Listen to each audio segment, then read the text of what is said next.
Anyway, maybe we can move on from that.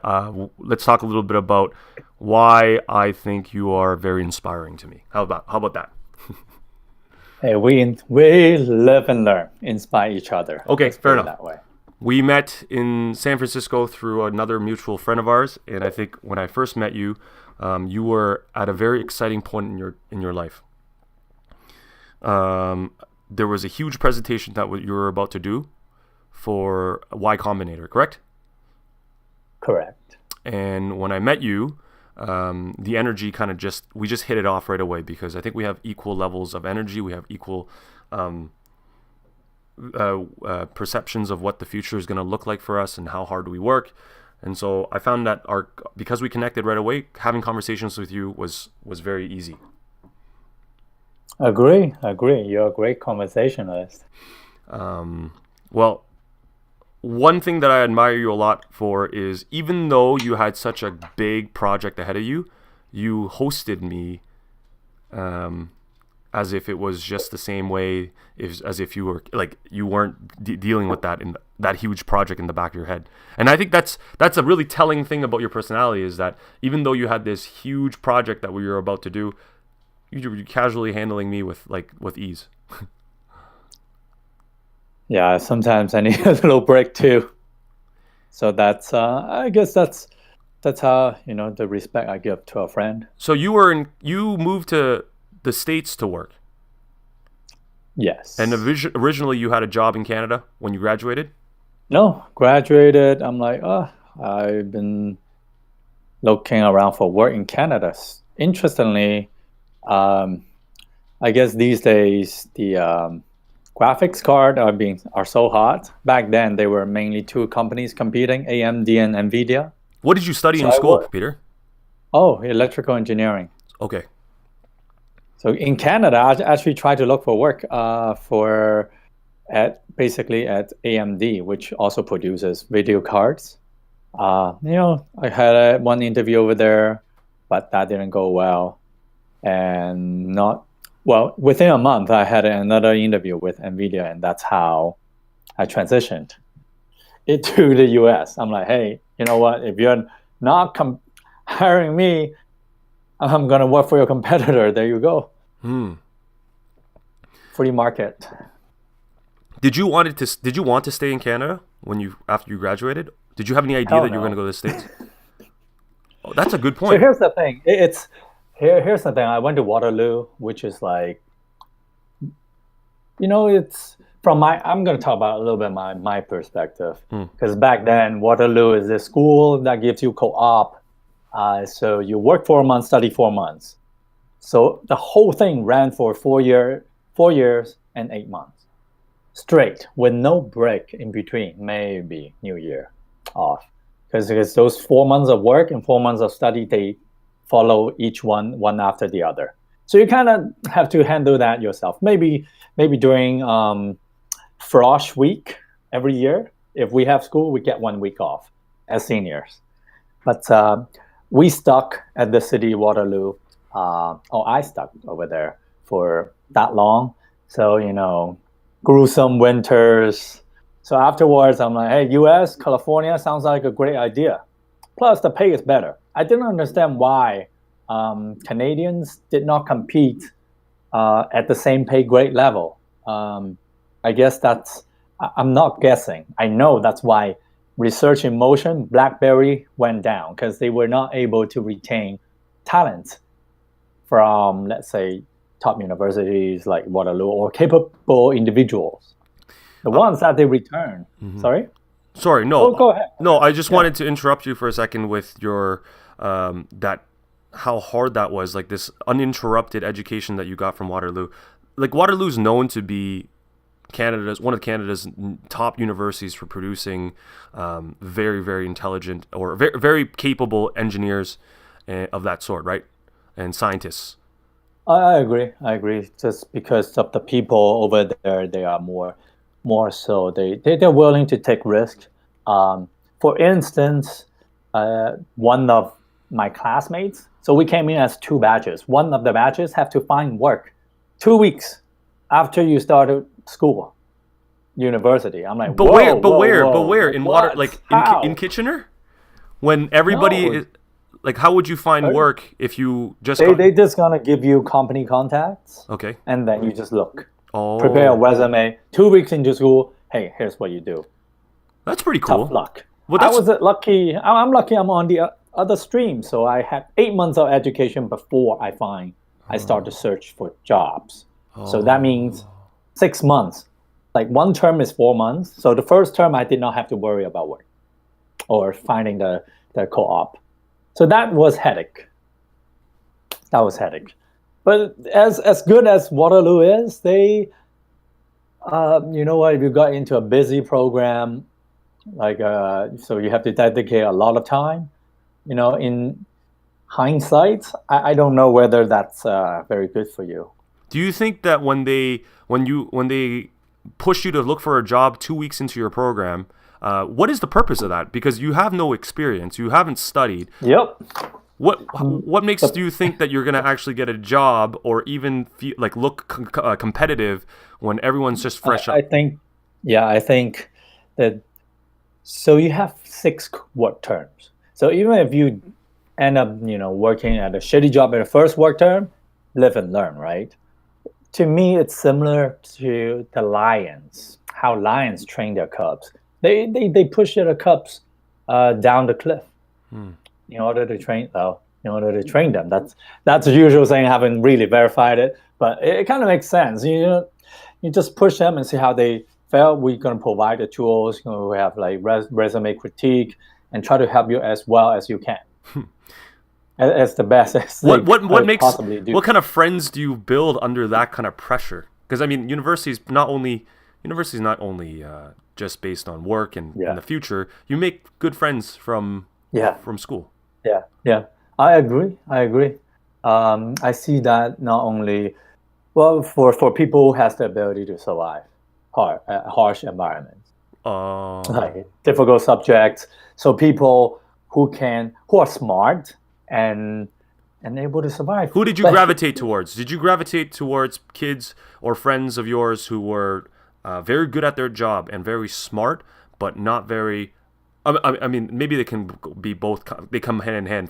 But from experience, I feel like you can only be one of each, right? You could be a very, very Right. intelligent and smart person, but your social skills of becoming friends are lacking. Whereas if you can be a really good friend and party hard and do that kind of thing, but not so good in terms of business or future prospects.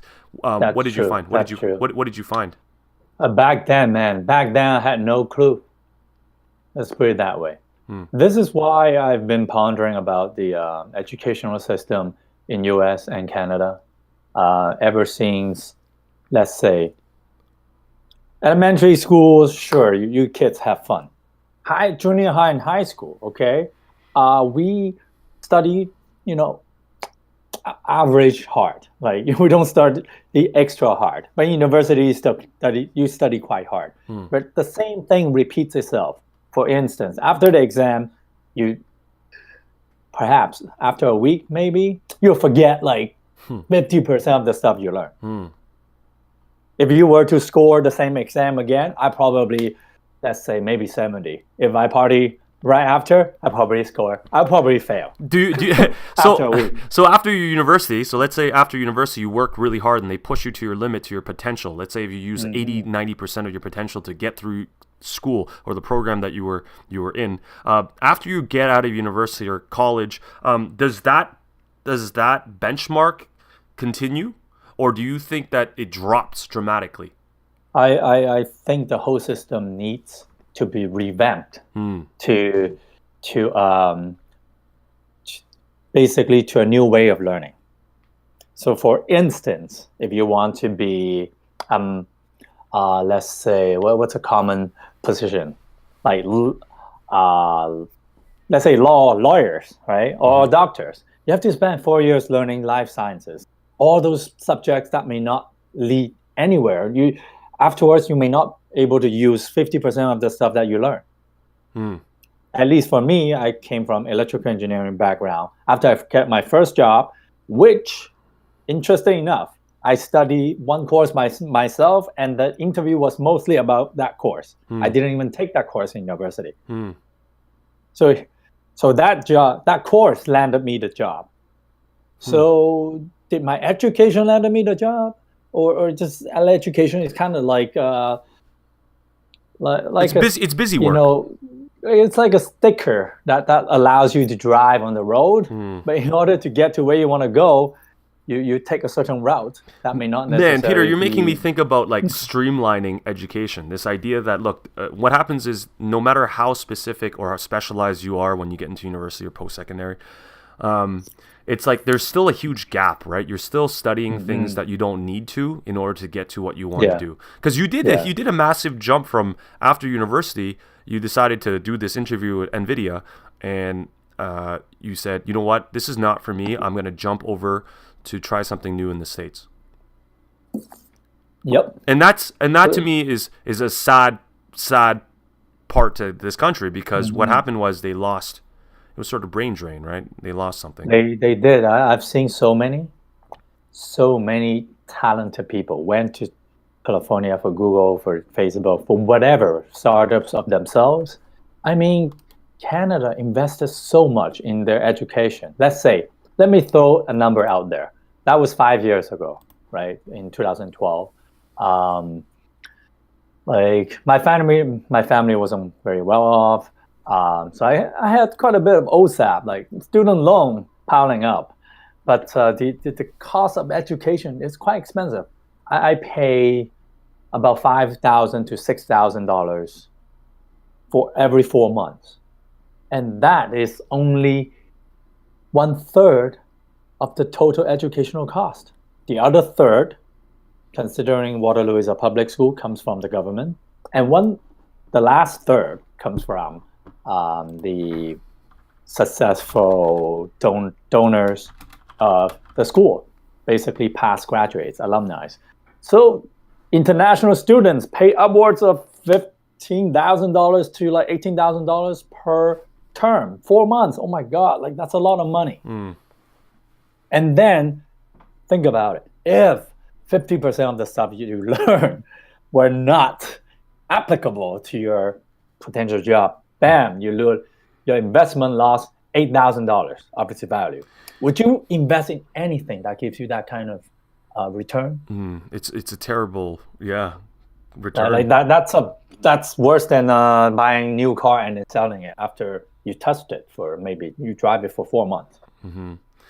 So that's sort of. But okay, so this idea of revamping the whole system, it sounds kind of overwhelming at one point, because not only do you, of course, because not only are you now saying whatever has been built for centuries and has made us, like most people who've gone to school, there are like success stories are louder than failures. So what happens is there's lots of people who are successful and their stories are heard, and when you hear their stories, it's because they went through school and they've done sort of like that rite of passage, going through those steps.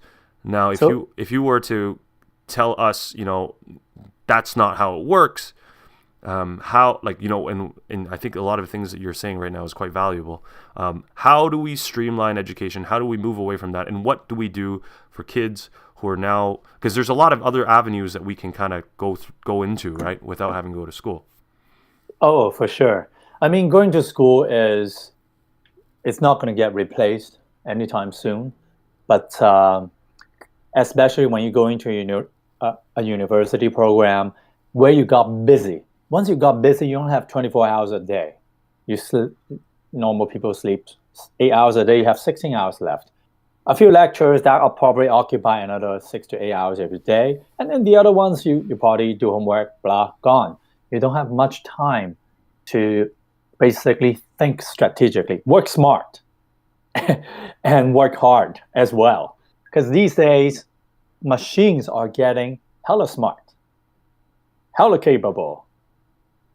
It's mind-blowing. Like, we're going to have autonomous cars. Boom. What do you think about all the truck drivers, all the taxi drivers? They're going to be gone. Yeah, they're going to take over. It's a huge displacement of human labor that require quite a bit of cognitive ability to do. Yeah. Like when you drive, although it's not a very skillful position, but you still need some attention in order to drive safely, right? But then working smart means we still have to jump into the system, though. Correct? Not necessary, because these days, like your buddy, like our common friend who introduced you to me, he is a phenomenal dude. He's very smart. He dropped out of university after 2 months. He knew what he's capable of. And then he went away and built whatever he believed. And right now, look at him, right? He is quite successful right now, right? Owning a gaming company in Vancouver and running his own startup down in San Francisco. It's about, those situations are rare, but I believe, if Eric, our common friend, can do it, there has to be a system or something that allows people to identify what they can provide to the society. Right? Eventually, we go through school. Either you want to become academia, like in general, you want to be an academia doing research, or you want to become, just come out, get a job, and live a fulfilling life in your, in your ideal life. So people of modest upbringing being able to become successful and sort of jumping that hurdle and not having to go through that. There are stories of that, and even like some of the greatest inspirations of today and those successful people never had to go through that post-secondary. But I would also argue that there are certain courses in university and certain people that you meet in the school, in that environment, that you can't meet in the workplace. Totally agree. Yeah. I totally agree with that, because we don't live in like solitary, we don't live solitary lives. We live as social animals. Right.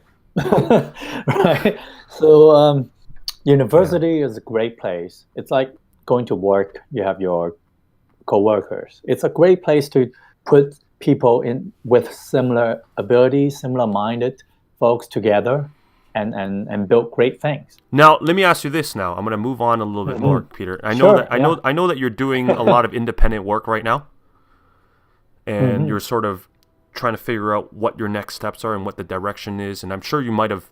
I haven't caught up with you in a while, but inspiration from a personal level and how to stay inspired to do what you want to do without that social aspect, about that, and doing it in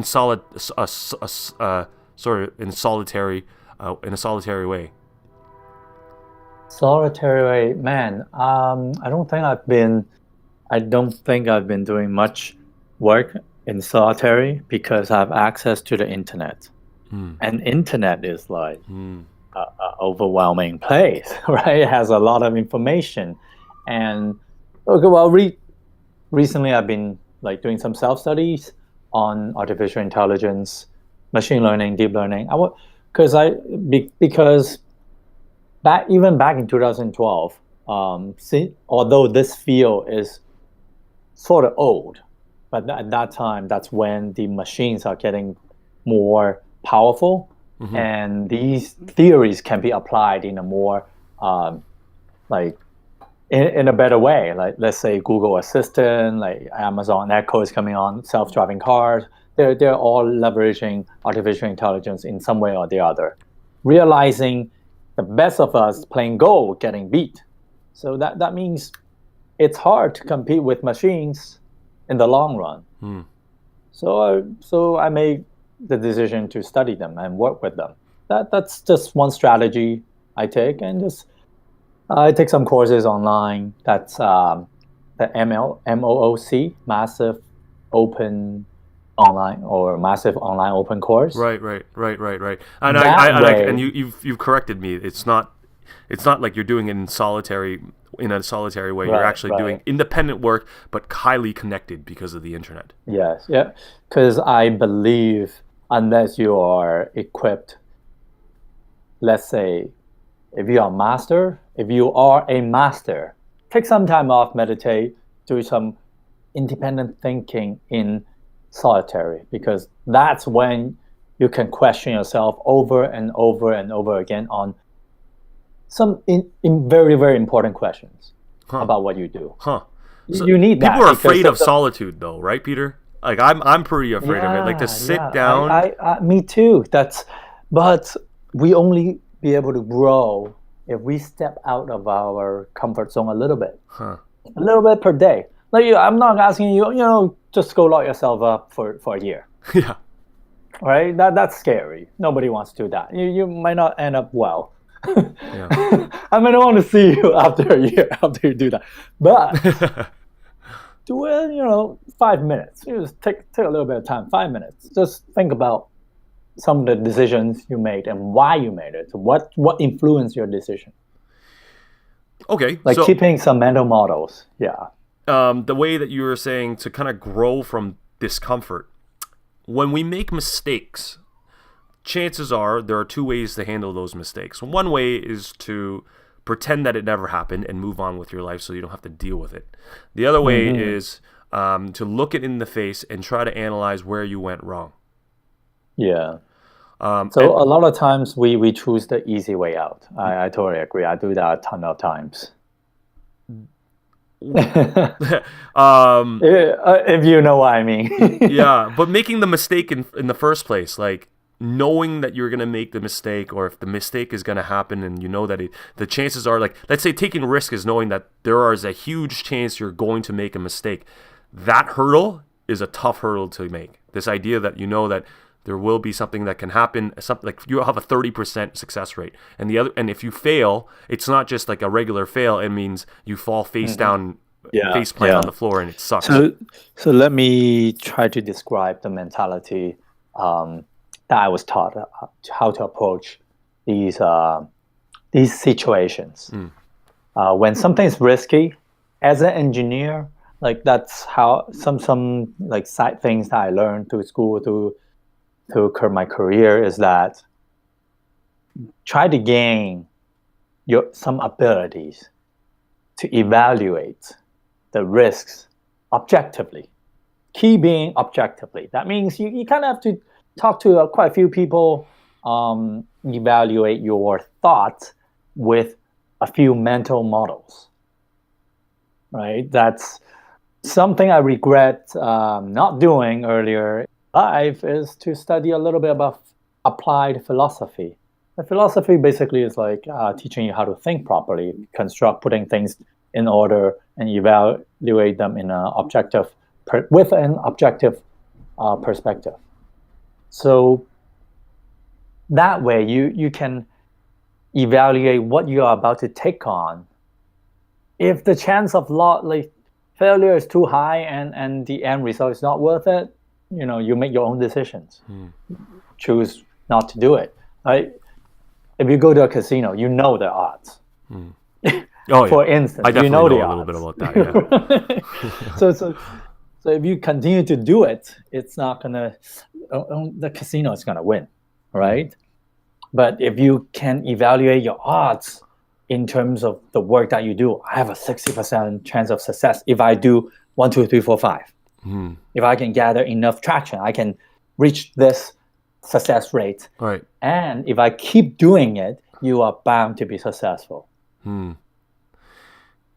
It's just like it's almost like you get into a level of like you get into the zone, and that zone is such a weird state of mind where like lots of people are like, okay, if you're going down this road and it's highly risky, you're gonna have people like contractors, people who are gonna say they're just gonna take away the value of what you're about to do because they want the best for you and they don't want you to risk all of that if they know that's gonna happen. Because different people have different risk tolerance, and then even if you add, let's say, risk tolerance is a good word. Yeah, that's right. Let's say I study artificial intelligence, a little bit deviating.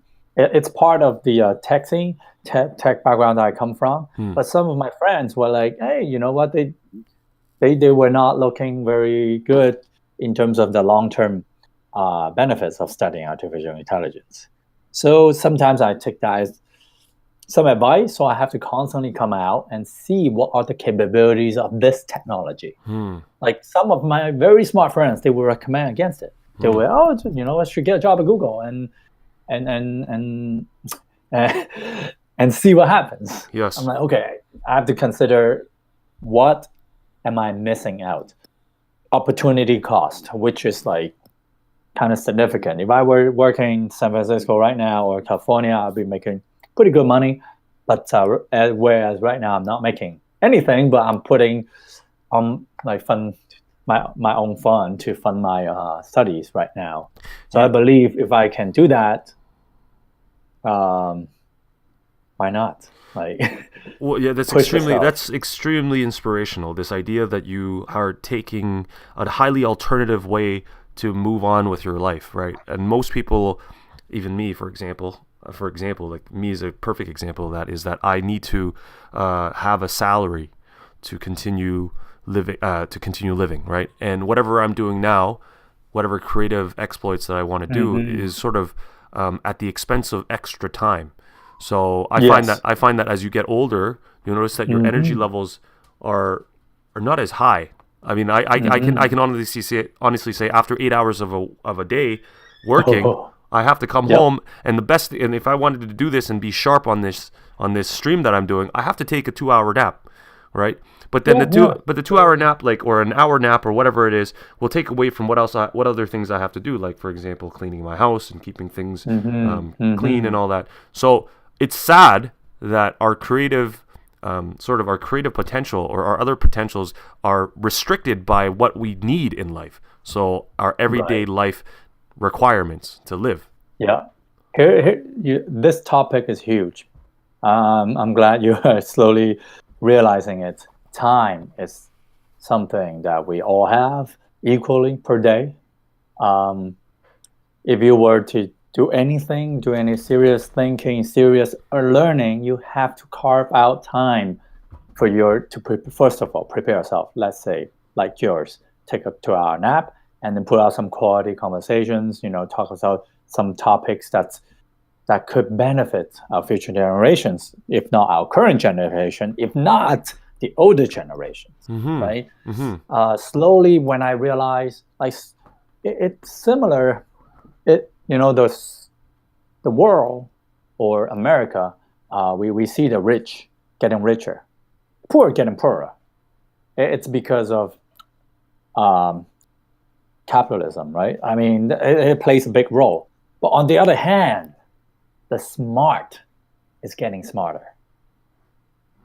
The not so smart, I'm not saying they're not smart. I believe everyone can be productive once they are in a good environment that's good for them. The society is set up in a way sometimes to trap people in a loop. For instance, Facebook, they might trap like an hour of your time. Holy shit! If you live like 30 years, that's like how many days? So there's a lot of time that Facebook can take away, such that you may not gain much out of it. Just gain some joy out of it. I'm not saying not to entertain yourself. We live but limit certain joy and distractions to build. Like, let's say, building on something, I have to be very focused. I live a minimalistic lifestyle. I totally agree with your point of view about having a salary to support. I hopefully in the near future will have something called the basic minimum income. Yeah, universal basic income. Yeah, that's an interesting point. But that's a different concept. It's I don't know what people will do with it. Hopefully they do something well with it. Because the world has a lot of distractions and we need help. And even sometimes. And you make me think about like all the spirit that gets broken because of this. You have such spirited people. Like, I teach a junior high class, and you can see a lot of kids who have so much energy and so much passion to do stuff. And obviously, the one thing about teenagers is that their emotions get in the way, and they have to figure out how to work through that and balance that. But the spirit, I think the spirit is very interesting. Is that whether you believe it or not, it's like, if you have the drive and the ambition to do something, that's your spirit. I think it's like you want to pursue something better or greater, whether it's for positive or negative reasons, whether it's for betterment of society or for your own personal gain. That spirit is still pretty important, because that's what brings innovation, right, Peter? Interesting enough, capitalism is set up in a way, if you pursue your personal interest, you're going to benefit the whole group as Yes. as a whole. So that's like free market based economics. Mm-hmm. But there can be foul plays, let's say a monopoly, right? So that's why regulations has come in. It's a societal um, thing that we all have to be aware of Mm-hmm. and tackle it. And I believe having more time for people to figure these things out with versus wasting them away. Let's say if you go to school, university, boom, you party a lot. I mean, a lot, such that you can barely pass your university degree um, while killing all your spare time. While our brain took like millions of years to evolve, we are capable like stuff or things or animals, however you put it. We Mm-hmm. took it took a long time for us to build. So if you could put some time to ponder on some subject or on some things that interest you, put more time to it. Reduce the distraction. Let's say Facebook. Let's say whatever. If you are saying go Tinder. Sometimes when I use Tinder too. Boom, I have to check. Oh, click, click, click, and I realize I just freaking open the app like a few times a day, maybe sometimes more than a few times a day. Mm-hmm. So that's software designers at Tinder, at Facebook. They are there to make you use the app as much as possible. They are like a different form of drugs. Mm-hmm.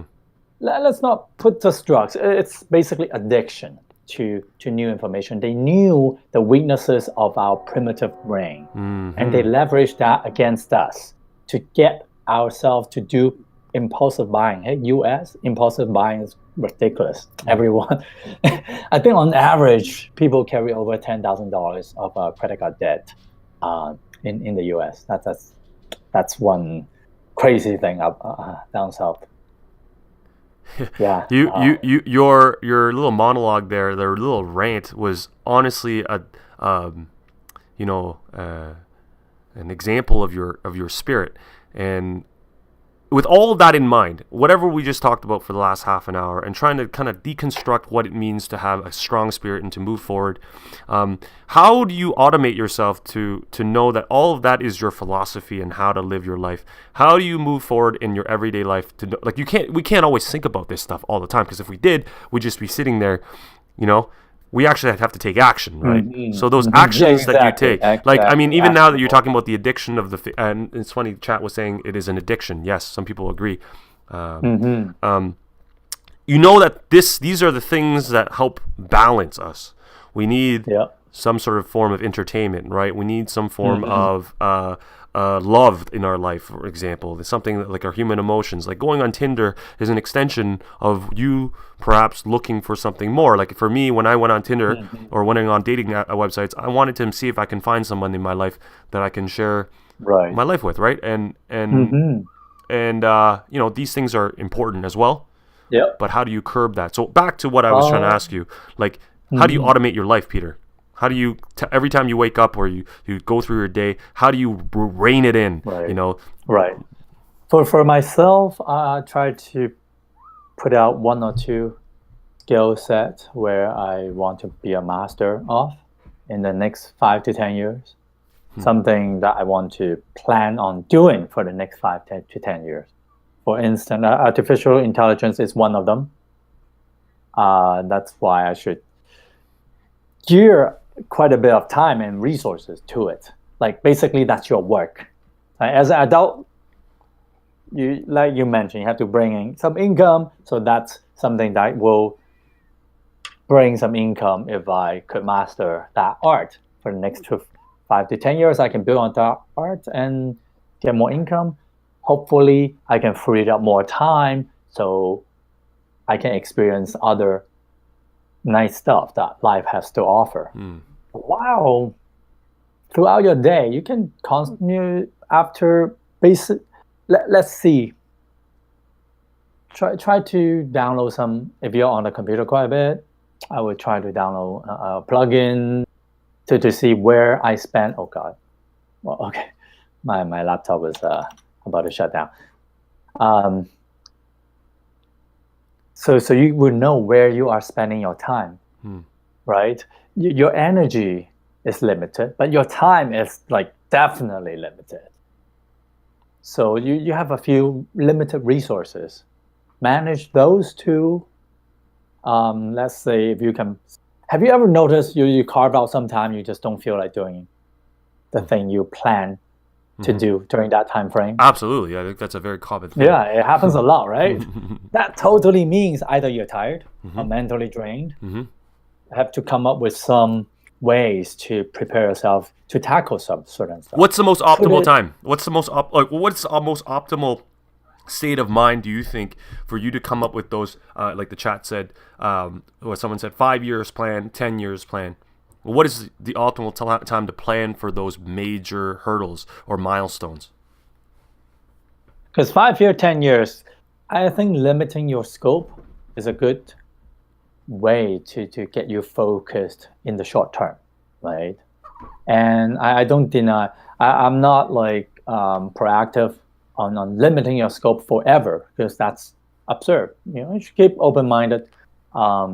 Sometimes, for instance, if I do artificial intelligence, I'll be like, do I want to continue to do it in the next 5 years?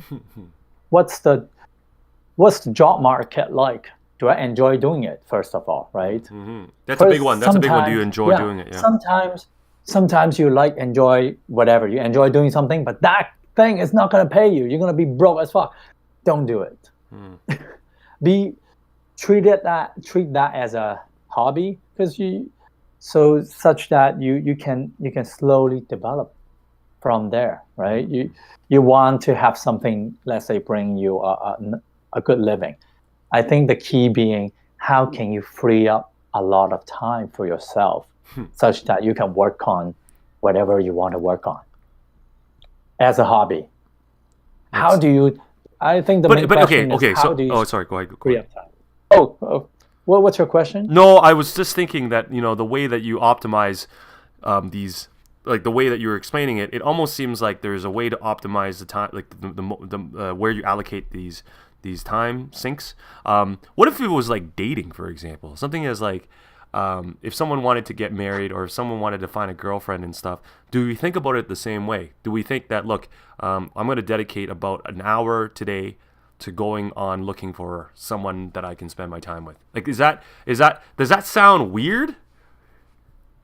Because if you could apply, if this is like a universal way to apply our thinking and the way we do things in life, can we do the same thing about something as natural or as organic as dating and finding our mate?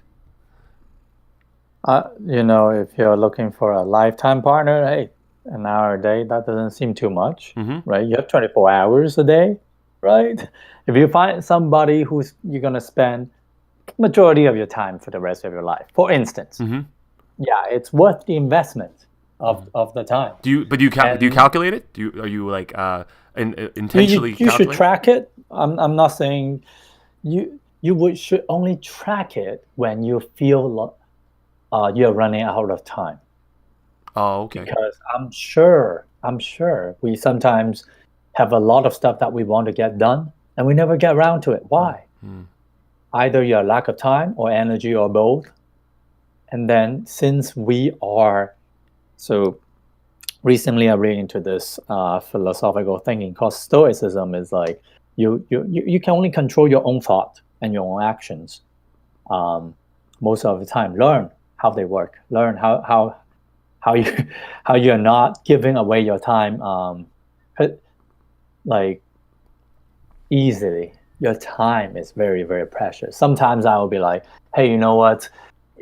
If I waste my own time, it's fine. Don't let others waste my own time. Right.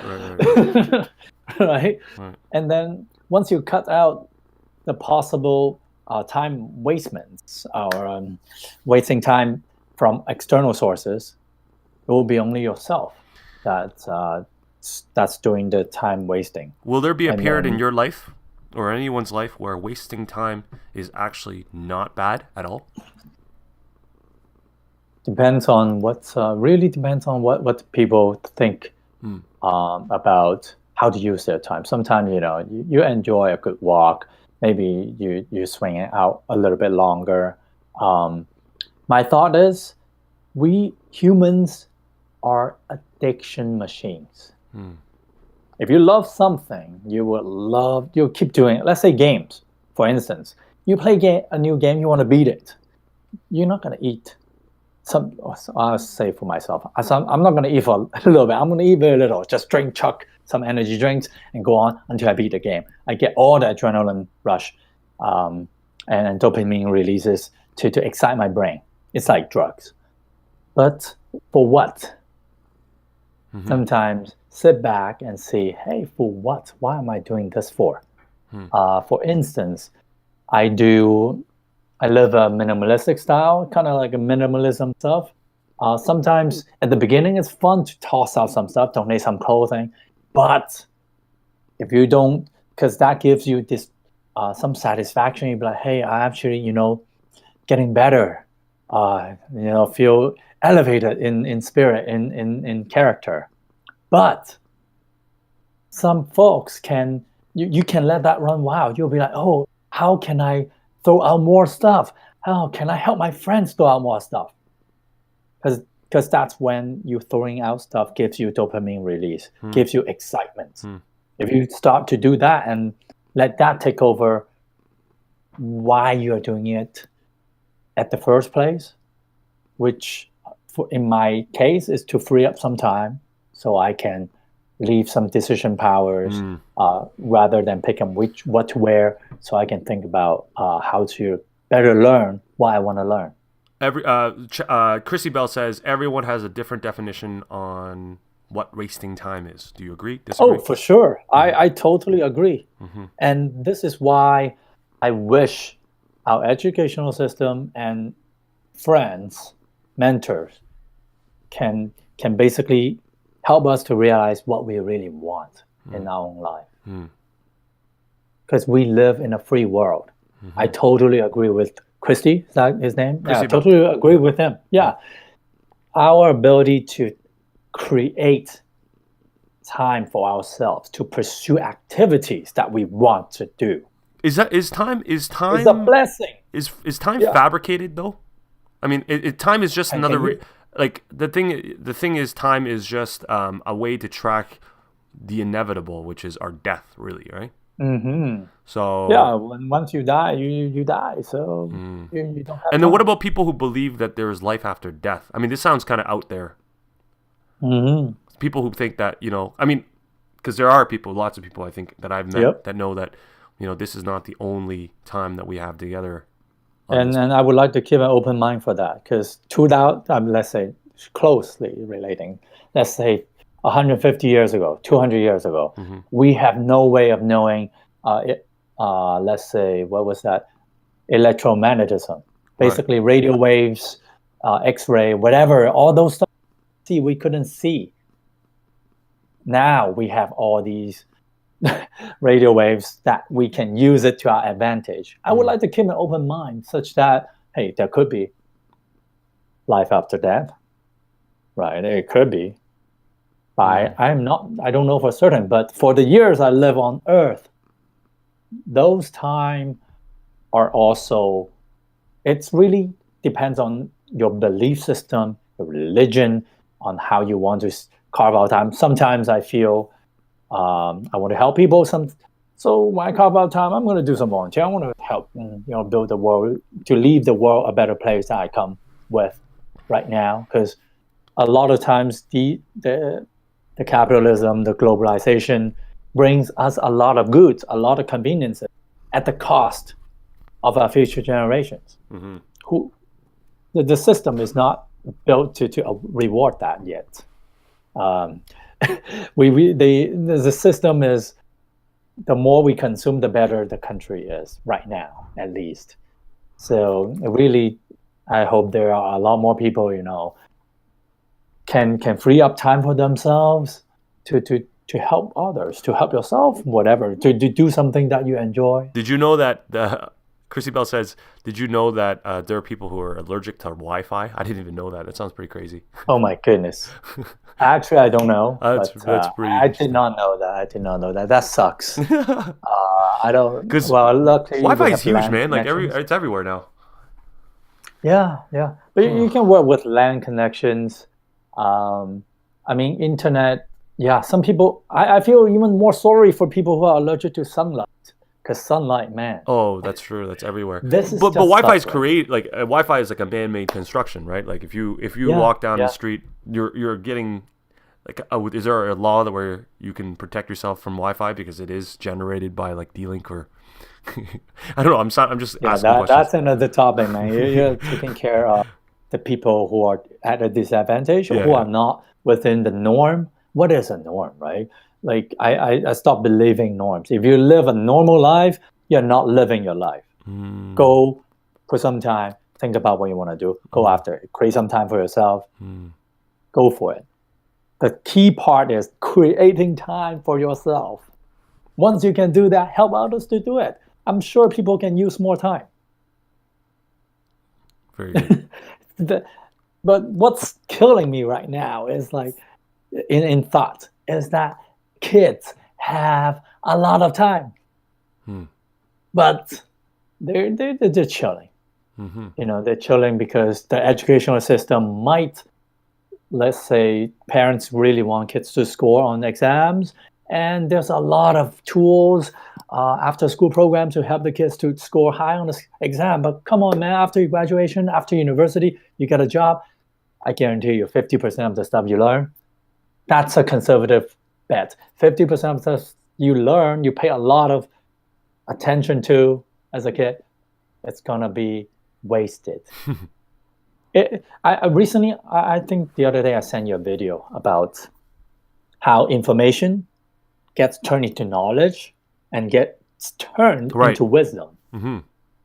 So that really like struck me hard because like a lot of people realize, hey, reading is good. You go out and read a lot. Come on. Reading a lot, if you don't practice it and make it a part of your life, you can. So basically, we are overwhelmed with information, and if you read it, you understand it. It turns into knowledge. Let's say if I read how to build a house, okay, it becomes a knowledge. However, if I don't go out and build a house, I can turn that into wisdom by doing it. Mm. By doing it, knows the ins and outs, what are the pitfalls, whatever. Once I build a few houses, hey, I've building some wisdom out of that knowledge, and I retain those values. Those are so basically you have to spend time to translate information into knowledge, and you have to spend time transferring knowledge into wisdom, Mm. and that continual practice retains the wisdom. Mm-hmm. I wish our society could be a little bit more efficient at a younger age. I believe people can take more practical stuff, get more practical stuff done at a younger age Hmm. You're by asking a lot, man. maintaining You're wisdom. asking a lot now because now what you're doing is now Hey, it's look, if I'm not asking that much, we are gonna get outcompeted mm-hmm. by Yeah, you're right. countries, by Totally countries right. who are asking a lot. Mm-hmm. Let's say I'm gonna put China out there because they the East Chinese family, they kind of tiger moms, right? Yep. They don't know better. Most of them they don't know better how to raise create independent thought uh, into their kids. But the system is so harsh in a way, and they are training so many people. Some of them acquire certain wisdom, and they work very hard to refine those wisdom. Be it philosophical, be it arts, be it engineering, technology, and those people are going to come out, and those people could totally be as much as the undergrad or whatever yearly graduate that Canada has to put out. How can you compete? One side you have all stars, one side you have the whole population. We're gonna get out competed. Like all the technical jobs, let's say programming, some of the programming jobs, they're all outsourced to India. Like why? Because they just do better, do cheaper, and we're learning what those guys learned at a very, very young age. So if we are not asking more for our kids, I'm not asking our kids to learn, or students, or even our generation to learn more, but learn what matters. Learn what helps you to get to the next level. I think the top-down educational system is very good, and it's surfacing to a lot of folks who are looking for career change. They always look for top-down approach, and it's proven to help a lot of professionals to get into a new field. I do want you to elaborate more on the top-down, but before you do that, Chrissy Bell says social media is a huge distraction for kids. Too much time looking at stuff that doesn't make them knowledgeable for their futures. Yes. For instance, social media, kids, it's a very, very good point, man. It's a great observation. Here's why social media could be worse than drugs. Because what do drugs create? They create an addiction. What do social media create? They create an addiction. Both of them create the same aftermath. We may not know, hey, maybe social media does not put enough bodily damage to ourselves as drugs, or apparently they are not. But sometimes we don't know. We only have social media in the past 5 years, past 10 years, right? What would a long-term study be if you always get distracted by social media and always putting a lot of time through social media? Social media is okay. Can I argue that social media also provides you trending topics and things that are happening in the world, current events, and allows you to jump into discussion? I think for sure, use it and ask the question, why am I use it? Selectively, yes. At the first place, why do I need social media? Ask why. If it's filling a void, if you're trying to use social media to kind of like, let's say if you're just getting some news, right? How back in the days you get news from newspaper, how long should you read, or do you want to read newspaper? Yeah, okay, you get some news, get some topics. Because social media are designed to be addictive. They're gonna show you, let's say, a cat video. You're gonna watch a cat video. It's fun, it's cool, but chances are you're gonna scroll more because they are built to get you. I understand that. I know that because I work in the Silicon Valley, and they are doing that. That's the way to do business. They need you to be on social media as much as possible, such that they make money off from you. They sell you ads. They get you personal information. Have you ever talked in like Facebook Messenger privately with somebody, and then you see on your walls, you see some ads that's selling you product that you just talked about? My dog just got spooked because you just said that. What's your dog's name? Archie. Archie is like, yeah. No, we don't want Facebook. It's bad, man. They're watching us. Yeah, they need that data. That's their lifeline. I understand that's how they do business. We enjoy. It's a win-win situation, but sometimes they kind of tap into our primitive brain. It's scary, man. Like when you look into yourself and to ask these questions are very tough, because what you're asking people to do is to be vulnerable with their weaknesses, or vulnerable with their things that they can be exploited for. And that's like looking at a wound that you never knew. So for example, I think an analogy would be like going to the doctor, and then like the doctor knows that you have cancer or like something bad, and you don't want to know about it.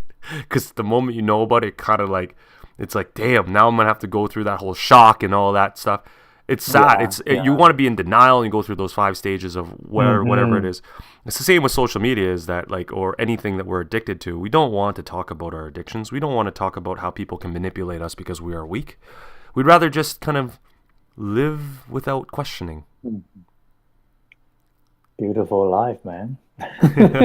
You know, a lot of people like to live a simple life. I agree. Everyone has different perspectives and desires and life goals. Not one. I can't give one, like, no one path or no one diet that fits all. It's really about you go out, talk to different people, see what inspires you. Go for it. Don't get dragged down by stuff that can take away your time, take away your mental willpower.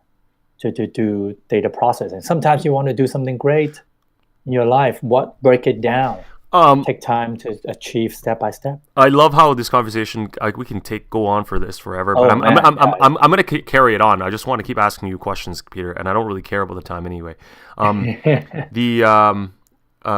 So the creators of these giants, social media giants, do you think that they personally have a philosophy behind what they do with the product that they make, and whether or not they are still thinking the way that, what we've talked about for the last hour is this idea of having righteousness, this idea of having, a purpose in life that kind of adds to the betterment of society.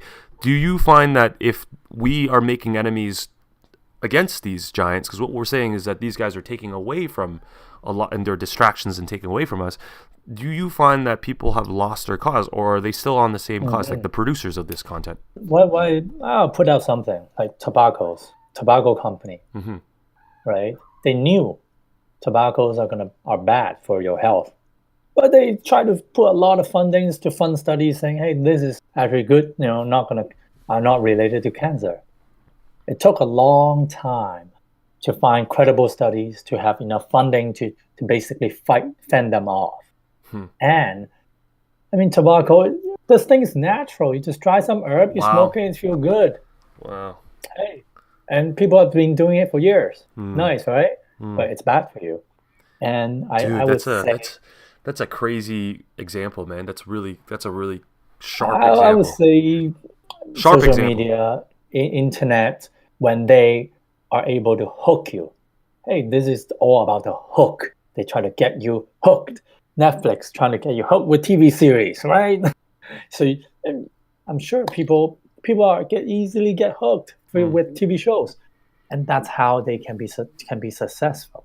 You are giving away your time such that they can be successful, and you get entertainment in return. It's a it could be a fair exchange. Yes. Yeah. But don't let it go so far, right? Drinking a little bit of wine kind of helps you circulation, blood, get your antioxidant from red wine. But if you drink too much, what? You're going to kill your liver. You're going to harm your body. So it's in moderation. I think definitely in moderation.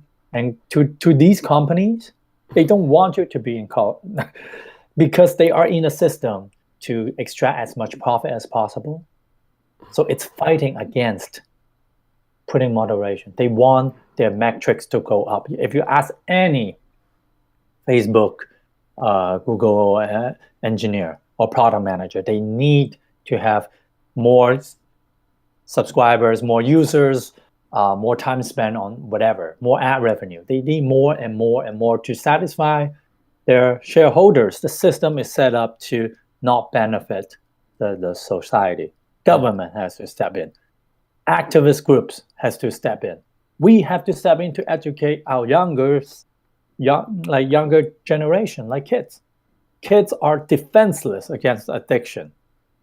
How are they gonna, even we as adults, sometimes we fall trapped to addiction, and then we slowly realize, hey, let's step out of it. Christy Bell asked a really good question to complement what you just said. She asks, depression and anxiety in teenagers has gone up in the past few years. Do you think that it is related to heavy use of social media?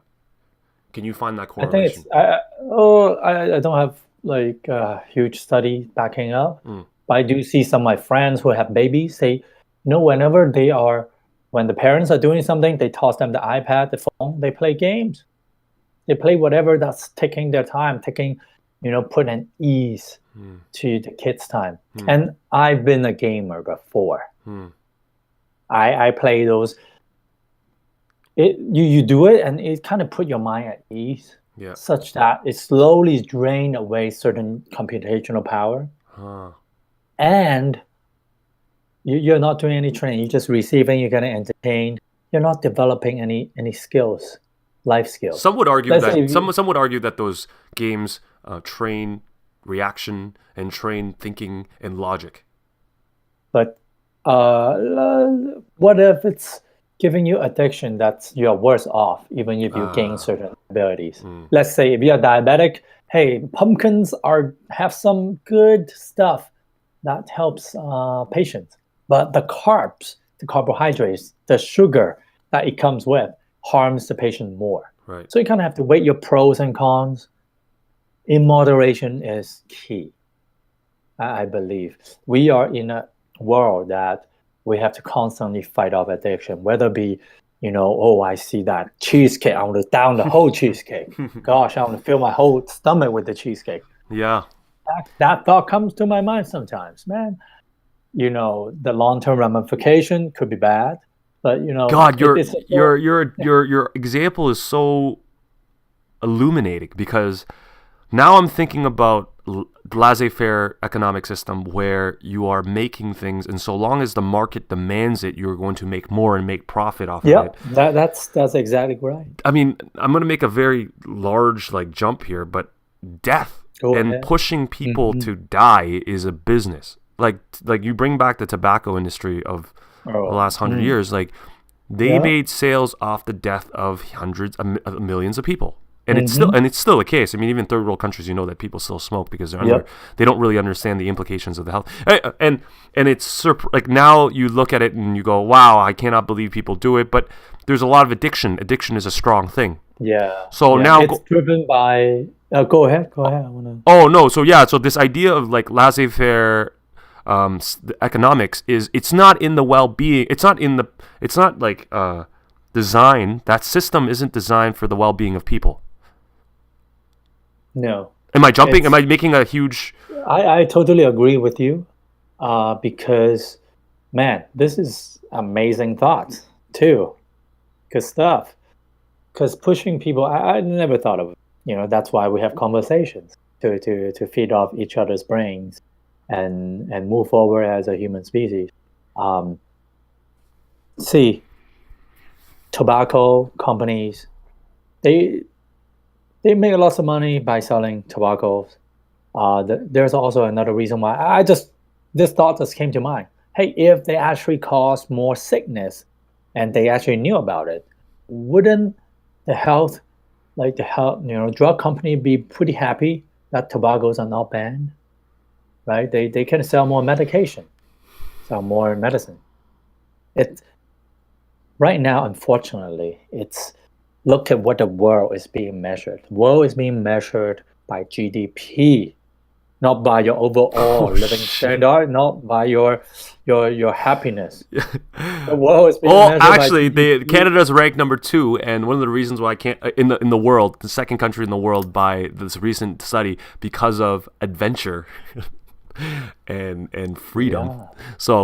But you're so on point with that GDP. The biggest thing that most people look at, the World Economic Forum looks at GDP and growth. It doesn't talk about how that growth is happening. Hey, for instance, you consume more social media, the Facebook, Google, they make more money. And then if your health gets bad, you're gonna go see a psychology specialist. Boom, you're gonna create more GDP. When you get sick, you create more GDP. What are you creating when you're healthy? Taking a walk in the park, just appreciating nature, rather than see a doctor. So there are invisible economic forces that's pushing people to those boundaries of, like you mentioned, death. It's sad, and I didn't even realize it. I'm like, holy crap, that's on point. They are pushing you to the deathbed, because that's where you can generate the most GDP for the country, for the smart surgeons, doctors, medical companies. That's when I see the rich gets richer, poor gets poorer, the smarter gets smarter. That's insane. Because they keep draining. After this, all I can think about when I read the news is all these disguises, basically comments about keeping humans alive, or some sort of advancement and trying to promote people's healthy living styles. It's all a disguise, really. It's far deeper than that. It's a whole system, it's not disguise. Good God! And you're making it. I'm gonna read every news piece, and I'm gonna have that critical back in my head. It's gonna be a very pessimistic look. Follow the money. They do it for incentive. If they're not doing it for the incentive, there are investors that are doing it for that very incentive to make more money. Chrissy Bell says, pharmaceutical runs the world. Cancer is cured, but they won't give it to you. antibiotics to get rid of sickness gives you another sickness to buy more medicine. Yeah, it's cyclical. It's great to touch base on this, really. Yeah, this is also, the why educational system is so inefficient. Because the teachers are hooked in themselves, man. Yeah, they need to get paid. They're paid They need to get paid. and all this, like there's no, like, even in school I don't think there is a proper department or proper professional Hey, development on here's this the stuff. proposal. Here's the proposal. Usually, when a new paradigm comes in, but it's called blue water. Red water means, hey, if you were to start a private school or private university, man, you're competing with a whole bunch of other schools. Okay. But if you were to create a supplementary system to help people choose what they want to do next, help people like to just think better, to think for themselves, and rather have others pointing them the route to try. You really have you thought this through yet? Like in a good way. I think if I were a high school student or even an elementary school, I can slowly have a little bit of education that way. I would not have much anxiety choosing what I want to study next, because I know somebody who's been there, done that, is helping me. It's like a mentor network. I think that's sort of lacking at the current time. Like nowadays, it's very lacking. A lot of kids are just follow high school teachers. I remember back in the days, I go to high school teachers. They don't know nothing other than teaching their subject. They don't have the time or incentive to help you.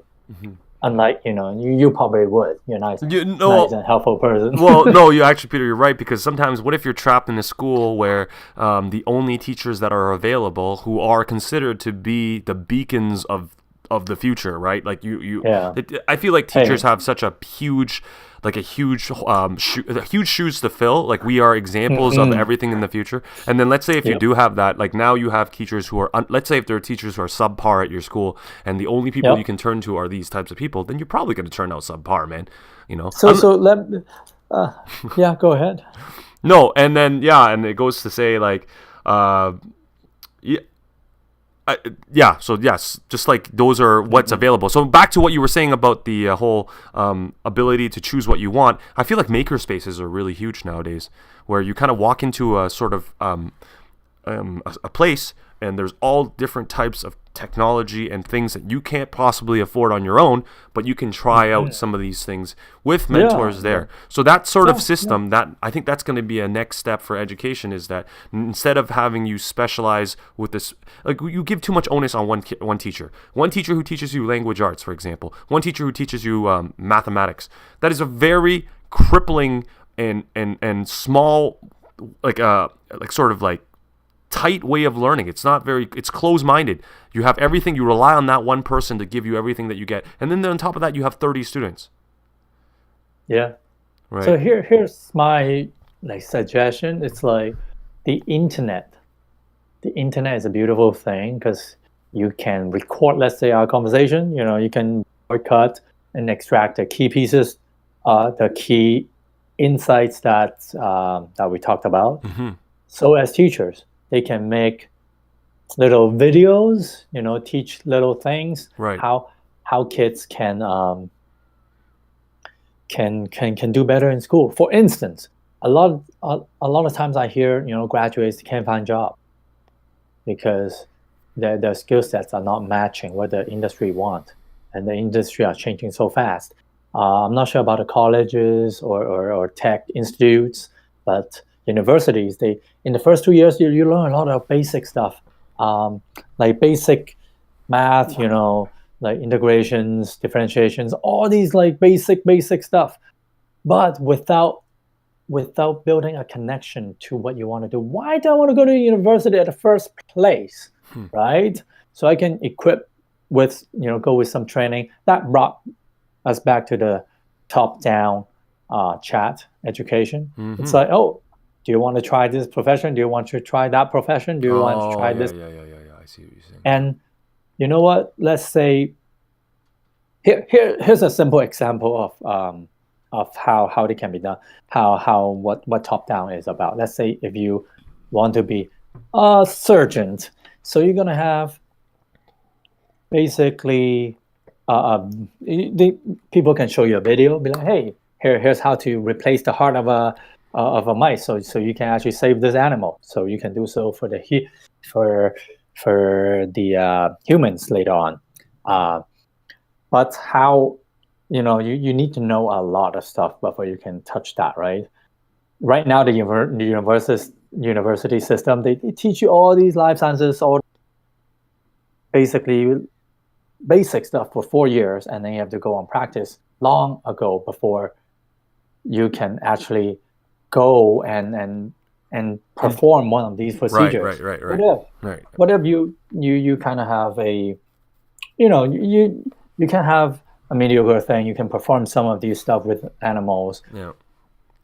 or just watch a video. Hey, do you want to save lives?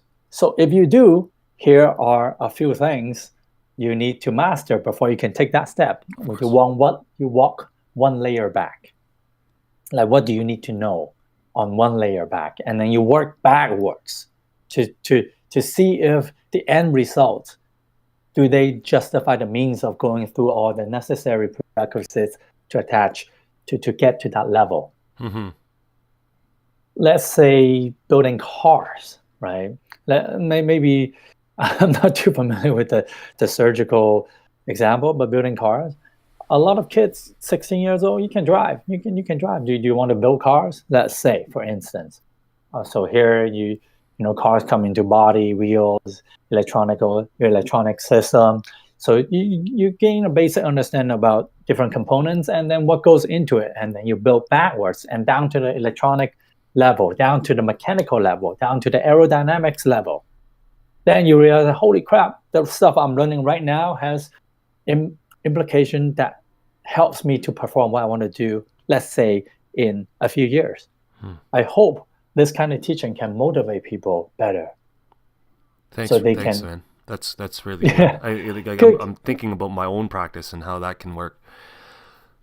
Yeah, because if you don't have, building a car may not be the end game, but it's a good starting point. I believe it's one of the better starting points, in my opinion, compared to the current educational system. If you learn biology. Hey, can you find a summer job in biology? Pretty much no. If you just learn biology, let's say grade 10, no. Like what can you learn, right? Can you learn something that you can apply right away? I think that could be a supplementary education. Hey man, I think dating would be a good course, man. Hey, why not? Because I think they gotta get it out of their system. Kids should get it out of their system right away. Like I see these kids right now, and they're so awkward, and they don't know how to deal with their own hormones and their growth. There should be a lot more courses dealing with how to manage a teenage brain and body. Because they have no idea, and a funny thing is, as facilitators in school, like we don't even talk about it because it's too awkward for us, and there's all sorts of social norms and you don't want to say something that you might possibly go off the wrong way, but they definitely need that. Exactly. So they definitely need that, and parents are probably too awkward to have that conversation with them too. So when it comes to dating, when it comes to figuring out your own body and the body parts and like what happens and stimulation and all these things that they're starting to learn, it's like almost like they're running into walls and they don't really know. It's sort of like it's a very organic, but also dangerous way of doing it too. Because that is so true. Yeah, man. Like there you go. We never learn how to approach different stuff, not just dating, but just making connections with people in an effective and methodical way, right? So that's like we were never taught. A lot of it is natural. It becomes instinctive because you learn it through other forms like sports or through other like interactions with friends, and hopefully. So that means everyone learn it differently. Yeah. And what if a discipline everyone does something differently? You're not gonna get a very cohesive society when it's completely different, right? Mm-hmm. Like you kind of need like English. You need a little bit of grammar so people can talk, uh, communicate with each other Yeah. effectively. So as what are the grammars in dating? What are the grammars in effectively And building that's a so good cool. Yeah, relationship? that's a good analogy. Yeah, that's good.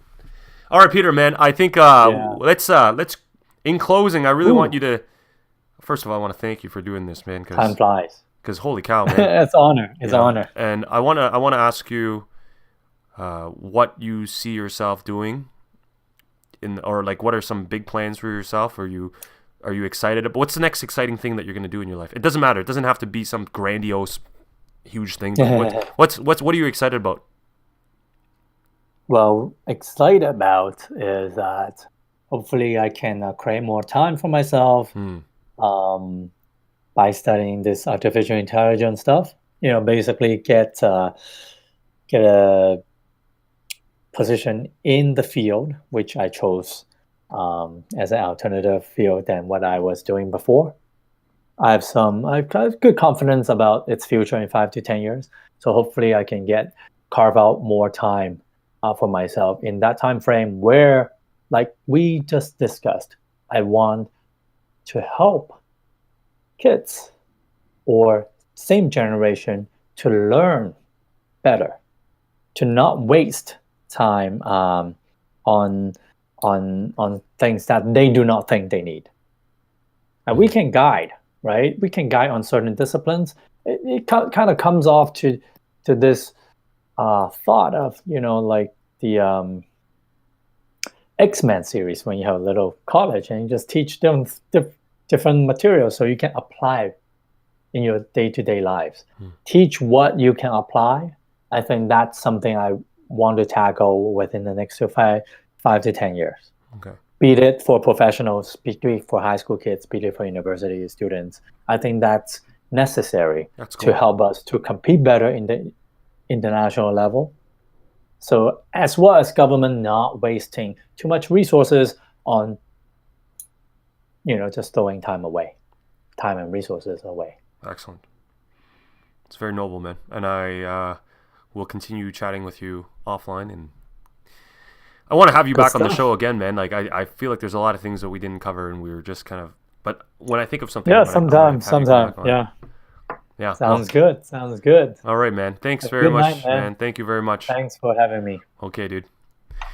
And on that Okay, bye note, now. I'm going to end the chat and the stream. Thank you for those of you who stuck around. There's a little bit of a change up in our stream. I guess the tone and the overall, the pace of the stream is a little different because it's just me. But thanks for sticking around. I really appreciate it. And we'll continue next week on Tuesday, and I'll try and find another guest that will be willing to talk to me for that time frame. But thank you very much and have a good night. Hey, Hiroshi, what's up, man? Long time, man. Maybe you should be my next guest. Holy, this was the last time we hung out. That was like years, probably 10 years I haven't talked to you for. That'd be nice to catch up and on nostalgia. Maybe the next episode should be something about nostalgia. This idea of friends that we used to have that really changed the way we thought about the world. Because Hiroshi, man, now that you just dropped in, you definitely I still talk about you a lot in my life, and some of the things that really changed the way I looked at the world. You remember, man. So yeah, no, I haven't seen you in a long time. Maybe we can get offline and talk, and perhaps come on the show next week. Thanks for sticking around, dude. See you later, guys.